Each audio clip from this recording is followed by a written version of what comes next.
together, love away the pain, love away the pain, love away the pain. Come on, everybody, love away the pain.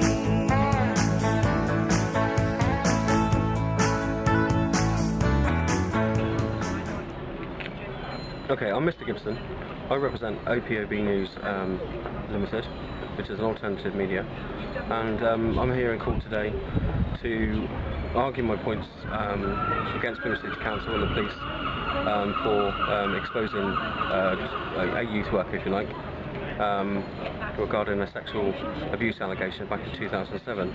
I actually was present at that meeting with the council in 2007. I wasn't doing news at that time, and further through the years I realised that alternative media was the way forward in order to make sure that people had a voice. You can't rely on the local newspaper, the Herald, because they print what they should print or told to print. For OPOB News, it's a portal for people to come forward and to discuss things that wouldn't probably be talked about otherwise. And what Plymouth City Council have done is they've put a CPN on OPOB News Limited. Would you explain what a CPN is for people? Oh, a CPN is basically an ASBO, and they're basically saying that it's an ASBO. So CPN means Community Protection Notice, to stop an organisation or a person from affecting the local community, if you like. But as you know, OPOB News, the web, I mean, that's a worldwide thing. I don't just do local stories, I do world news as well. But my belief is that they have put a CPN, an ASBO, if you like, on the company, the website, and myself and my wife, because she divulged information regarding the youth worker. That's the only way I can see, the only way that I know that they've done that. What have they given to justify the order? They basically just described that the order is to do with affecting the local community. The order is to close down my website completely within 2 days. No. I was asking, what reasons have they given for raising the order in the first place? Because I exposed a youth worker in Plymouth City Council. Have they said that? They said that to me yesterday in a meeting. Have they said that on, to the court? No, they haven't said that to the court. It'll be interesting to see what they say there. Yes, it will, yeah. Okay, well, I look forward to talk to you when you come out. Oh, great stuff, thank you. I shall be waiting. Thanks a lot, thank you. Okay, bye. Okay, would you like to tell us what happened in the court, please? Well, basically, what's happening in court now is that we've got exchange bundles with the Plymouth Council to talk about what we're going to talk about in 4 weeks' time, which is to do with case management. What I'm actually appealing against. I've got to put in another appeal, fresh appeal myself, because the court has lost my appeal papers, and the company director, which is me, but I'm acting for myself, but the actual company director, he's got to put an appeal as well, and the court has asked him to put an appeal in. You've been given leave to... I've given leave, yeah, to do that, so, I guess that's good. And I suppose we'll have a little talk about that on 4 weeks' time. So will that allow you to now put the site back up again, or does it have to stay down? Well, the site actually at the moment has to stay down. I was talking to the other side, to the council, and he said we can probably work out some sort of deal with me to put it back up and to start writing, but maybe that could happen, it could not, I don't know. So this is just whether, if he likes... Well, that's it, and if I write anything about someone that I should be writing about, then they're going to close me down again.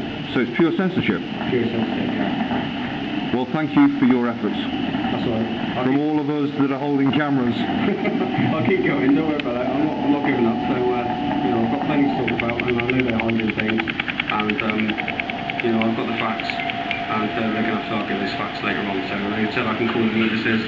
Well, I'm going to call in a leader of Plymouth in, because he's one of the main ones, so that should be interesting.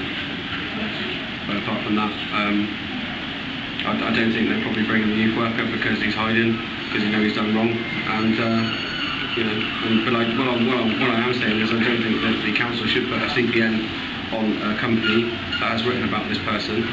When he asked me, I had to find a source, and that was my source. My wife is my source, and I was there at the meeting when they were talking about it before. So what I am saying is that I asked Plymouth City Council for freedom of information, because this is how it happened. They gave me information about sexual abuse on officers in the council on abuse, and I found 32 allegations of abuse and 9 allegations of sexual abuse by officers. I then asked the question, what officers? Or what departments? They then got back to me and went, could you please explain to me, what do you mean by departments? What do you mean by senior? I said, well, okay, for example, a youth worker. They then got back to me and said, you'll make an vexatious statement, and so then I then worked it out that they have to record these allegations that people make. They have to go on a data system, and they electronically record them. Well, they've only started electronically recording since 2006. My wife made a complaint in 2007, but it was never investigated and it was never recorded. So they've broken the law. Their own rules, as usual. Yeah. And then, of course, I wrote the story, and then they pushed me to close my website down because they don't want that out because he doesn't like the truth. But he's not here to say that. So they basically use a CPN for themselves, not for the community or the wider community. They've used it because I've exposed 2 youth workers. They're using it to shut you up? They're using it to shut me up, yeah. And that's it. I can't see anything else. There was, a bit of community banter, if you like, and that was a family issue, which again, we were accused of stealing money and all the rest of it. It's been going on for ages, but I did a video that basically put everything to rights, and then police arrested me and my wife, 8 policemen around the house, and basically said, look, you need to shut up. And that video that you made of a death troll, which is what I called her, and they explained to me what a death troll was, and they asked me what a death troll was. I said, someone who uses other people's deaths for their own self-gratification. Yeah, and I now know that in Plymouth City Council were involved in that, because they said that what we were doing was effectively taking their youth workers, or their youth off the street, because my partner's a child protection officer and good with young people. So they were seeing us as a problem because we might end up finding things out. So it's ridiculous, it's stupid, it's childish. But do you think they're concerned over what this is going to expose within the council? Do you think this is why they took that defensive action? Yeah, because you can see it all throughout the country at the moment. You can see it in the newspapers that if someone has come forward many years ago and they've said such and such and such and such, we talk about Edward Heath or talk about Jimmy Savile here, right? But nothing was done because the police hide it, the local council hide it, because they don't want it out right now. Yeah, and it's only till it blows up do they start to come forward. Well, actually, yeah, you did say that, didn't you? You did say that. So what I'm saying is that because they took offence to what we were doing on the streets, they didn't like what we were doing on the streets, which was basically looking after young people and doing street angels, just being there for young people, or Rachel was anyway. They didn't like that, so they took offence to it. They didn't like the fact that we recorded we accused a youth worker of sexual abuse. They didn't like that, so they didn't record it. So what I'm saying is if they don't like something, they don't record it. Yeah, so that means that's a major issue, because if that, and the police have also said to me before, you don't think Plymouth City Council would hide things, do you? And I said, yeah, I do. He said, no, shut up. So you're being prompted by the police? I'm being prompted by the police, yeah, left, right and centre. So really, in actual fact, this is a 6, this is an L, it goes, but, he's been drafted in because the other one... He was standing in for the clerk of the court, I believe, was he? Well, they were good friends, weren't they? Right. And like you said, it's a Mickey Mouse court in there, isn't it?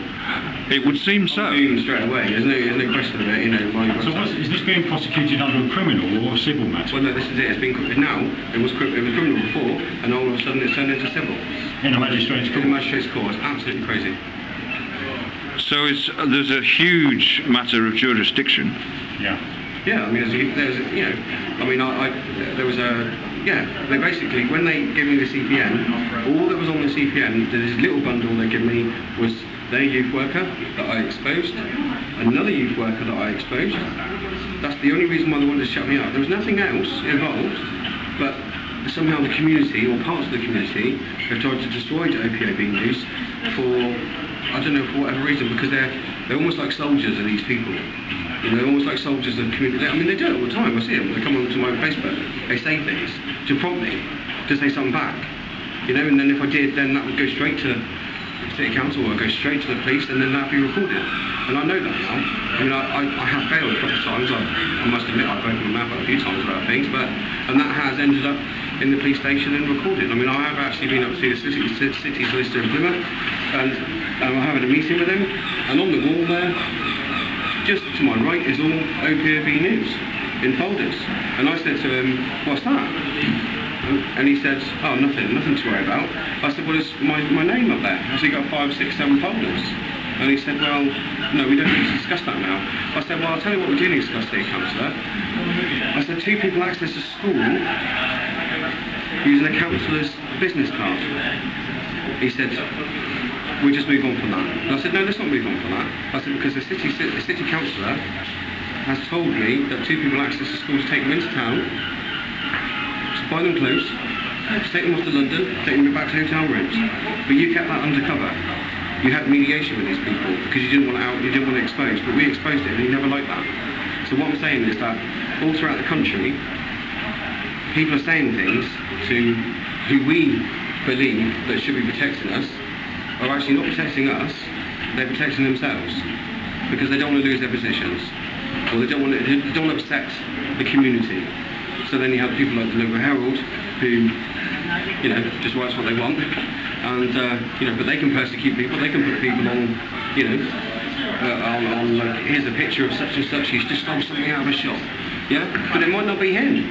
But that's all I'm saying. I've accused a youth worker or something, but it might not be him. But I'm the one that's being in court today. I don't see the Herald in court here. So that's it. They don't like me exposing, I think, and, you know, to be honest, if the country didn't have alternative media, then people wouldn't have a voice. Yeah? It's because of alternative media, that's why things are getting picked up. And that's exactly what they're trying to stop. And that's exactly what they're trying to stop. This is a common purpose issue. This is a police state. And it's wrong. I mean, you know, I could write a blog, anyone could write a blog. I mean, they're saying... Potentially could be quite a landslide case, really, couldn't it? It could set a precedent for how other alternative media sites are treated. Should they go against the grain? That's right, but the precedent, like you say, it's a precedent case, but I'm not even getting treated fairly on there today. Yeah, and then so that means that, you know, eventually, when I get to the point where they go, actually, no, if your website's closed, you're closed down, that means I wouldn't be treated fairly, because there all seems to be some sort of partnership going on. Yeah. Well, I know there is, because, you know, they feed the court, they've been paid. You know, they come in, do a little thing, you know, make it all sound good, you know. It's exactly what they've done in Rotherham. Yeah, exactly. It's no different to what Rotherham. Yeah. You know, And they tried to shut down the site up in Yorkshire, didn't they? Yeah. That's what they all. You're not allowed to say you're not allowed to speak. And this is effectively what's happening. But when I look at the actual media, I mean, we're talking big newspapers. I think they're trying to damage our tweet. Yeah, and that's how it looks. Because they're always putting things in the back of the screen and all the rest of it. But, so what I'm saying, so basically this is how we look at it. And then so we talk about Rotherham, we talk about all these other cases that are on the news now. And you know, lots of people have come forward. I mean, M2 Guest House is a clear one there. You know, people have come forward and they've spoken, but they're not believed. Yeah?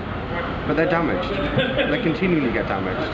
And then the people they say that access to M2 Guest House, they continually damage people. Yeah? But you can't tell these people at the top that this has happened because they're going to shut you down. They're going to tell you to shut up. You write a blog, you'll be arrested for writing a blog. You know, if you speak, if you do a campaign, you'll be arrested for campaigning. So it's wrong to do that to anybody, because you know, at the moment I feel I've got my Facebook account, but I'm questioning what I can write. You know, and I don't think that's right. I've got plenty of stories that I can write, and I want to write them. There's plenty of people, there's plenty of councils I want to talk about, but I can't. Yeah, and I've got evidence to say that I could, you know, that I could probably do their own thing. But at the end of the day, I just think, you know, all these things that are going on, you know, like, you know, people can't say because the police and the local authorities, they have these little partnership meetings, and then it's almost like they just chuck it out, or the paperwork gets lost.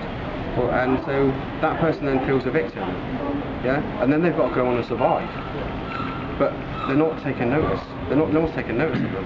So that's why I think alternative media is that channel. Because if I went to the newspaper now and said, oh, blah blah blah, they go, well, that's not a story, yeah. But I'm not interested in their stories. I'm interested in alternative media stories, because I think that's more key for people. That's more I think it's better for the UK to have alternative media than these major newspapers. So the message from the likes of the NPCC, the National Police Chiefs, where they're tweeting out on their Twitter and Facebook that they're now going to listen to people with accusations of people making allegations about child abuse. You're not seeing that at all? Well, that's easy to say. Yeah, that's easy to say, but to say that, it's not going to happen. Because I know that if I was sexually abused now, I could go into Plymouth City Council and I'd go to the police and I'd say, look, here you go. And they go, well, you know, Mr. Gibson, aren't you, so we're not going to bother. You know, and then so that, because you're a troublemaker. So that would mean then, so that I then suffer for the rest of my whole life, and then maybe probably about 17 years later or 18 or whatever, maybe when someone dies, then all of a sudden it comes out. But at that point, I've suffered throughout. I've had no protection. You know, I've probably been arrested, let's just say, and not been victimised, but because no one actually believes you. It's a strange thing that no one would believe you if you was... And where can you go for redress? Exactly. You know? And this is it, so we're supposed to be able to rely on the courts to give us redress, so what other alternative is there? There's no alternative, apart from alternative media. And if they don't like alternative media talking, then I'm sorry. Well, maybe they should behave themselves. Well, maybe, yeah, exactly. If they don't like the truth, then don't do it. That's my point. If they don't like, you know, I haven't been out and out. I haven't run after them in the street. You know, I haven't captured them. I haven't taken pictures of them. You know, these councillors or police or whatever. You know, policemen tweeted actually, all students are cops. Right? So I did a story about, I think that's quite damaging to students, that a police officer on duty called 99% of all students cops. I got in trouble for it. If I do that, and I said such and such, then I get arrested. So my point is that you have to be in this kind of clique, if you like. You know, you have to be part of this. We're not talking about the Masons, are we? No, of course we're talking about the Masons. And this is how it is. This is all Masonic anyway, all this. You know, this court, everything. This police, everything. It's all Masonic, it's all crazy. That's all I can say. So I write stories that I know are true, and they can argue with me in court, you know, when I actually get to my appeal, and I can argue every point they try and put in front of me. Hence why he's asked for a settlement 2 weeks ago. You know, so I understood why he wanted a settlement, so I asked why, you know, what evidence did you have, and he had nothing. He thought I would name and shame the youth workers, or as a name and shame site. He thought OPOB was part of that because I go as anonymous, but I said I'm not anonymous because you know who I am. So there was 79 or 80 pages of me apparently belonging to this name and shame website, but that's not true. So they're not getting their facts right. They're just chucking CPNs on people because they just want you to shut up right now. They need you to. Yeah. And that's all. It's a scare tactic. A scare tactic. No evidence. There's no evidence based on it. They just want to shut you up right now. But I know that the Plymouth City Council and police were doing an operation that probably involved about 40 officers to catch me for malicious communications. And I walked out with a caution. You know, because I told the truth. You know, I did a video about what I believed was happening to our place, our base, that was then a charity, but was shut down by police. No police would work with us, and all the rest of it. Nobody would work with us because they thought we was a danger to children or whatever, but we wasn't. And so, you know, we were victimised and all the rest of it. And then that's how news came around for me. That's how alternative media came around, because I thought the only way to protect myself was to write news. And then I know that people were scared of OPOB news because I would show them. Because, you know, once that news goes out, they can't handle that. But they can damage people. They can handle that. You know, they can damage, you know, whatever. They can do what they want. But, you know, alternative media can't because, you know, it exposes the real truth. And we'd like to try to stick to it. Yeah, if we can. But I've got a feeling that in a minute, everyone's going to be being served CPNs. Like you say, this is a particular case, but you know, if this goes ahead successfully, it could be applied in other cases. Yeah, and it can. So really, you know, that's the bottom line, really. That's everything. Well, thank you very much. That's all right. Thank you. And the best of luck with 4 weeks' time. Yeah. And we shall be here to cover it. Thank you. All right, cheers. Thanks. Bye. Bye. In a world all these say in a year or two, my hasn't he grown up to my shoulder when I'm down on my bended knee. It makes a mocker